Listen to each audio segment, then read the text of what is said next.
Assalamualaikum warahmatullahi wabarakatuh. Selamat sore sahabat-sahabatku semua, khususnya para subscriberku, apa kabar? Saya berharap semua subscriberku selalu dalam lindungan Allah Subhanahu wa Ta'ala, dimurahkan rezekinya, dipanjangkan umurnya, dan diberikan kesehatan baik lahir maupun batin. Amin amin ya robbal alamin. Dan untuk yang baru mengklik video saya ucapkan salam kenal. Nama saya Ibu Sarika. Mohon bantuannya untuk subscribe channel YouTube saya ya. Terima kasih banyak. Saya ingin membawakan sebuah kisah nyata dari salah seorang teman saya yang bernama Titin, di mana Titin ini pernah mengalami kejadian mistis pada tahun 2019 pada saat dia terkena COVID-19, dan dia diharuskan rawat inap di sebuah rumah sakit swasta di Kota Batam.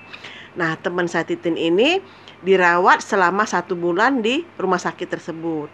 Nah, pada suatu malam Titin ini merasa antara sadar dengan tidak sadar. Jadi dia merasa seperti tidur tapi tidak tidur gitu.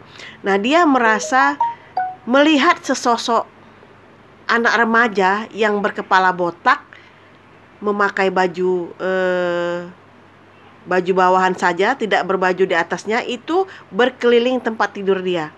Jadi anak itu berkeliling terus dan tiba-tiba anak itu menarik lengan dia untuk bermain bersama dia gitu. Nah, teman saya Titin ini antara sadar dengan tidak sadar, dia akhirnya mengikuti apa keinginan dari anak tersebut. Jadi Titin ini berlari dan anak itu mengejarnya. Berlari terus berkeliling-keliling tempat tidur gitu. Nah, habis itu Titin berkata kalau dia itu merasa lelah, letih gitu ya. Akhirnya dia mengajak anak itu untuk berhenti berlari-lari dari tempat tidur itu. Nah gitu. Nah, ketika Titin merasa letih itulah dia jadi tersadar, dan anak remaja itu udah tidak ada di situ. Jadi akhirnya Titin ini memencet bel untuk menanyakan kepada salah satu perawat di sana apakah ada anak remaja di sekitar sini. Ternyata tidak ada, dan perawat itu bilang tidak ada anak remaja di sini gitu kan.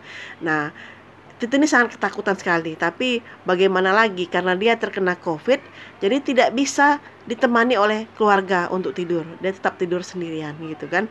Akhirnya karena merasa sangat takut, Titin ini memintalah kepada dokter obat tidur untuk meminum obat tidur tersebut gitu. Karena Titin merasa takut kalau anak itu datang untuk mengganggu dia lagi. Jadi itu adalah sebuah kisah nyata dari teman saya yang bernama Titin, yang mengalami kejadian mistis itu pada saat dia dirawat di sebuah rumah sakit dan terkena COVID-19. Jadi itulah sebuah cerita mistis dari teman saya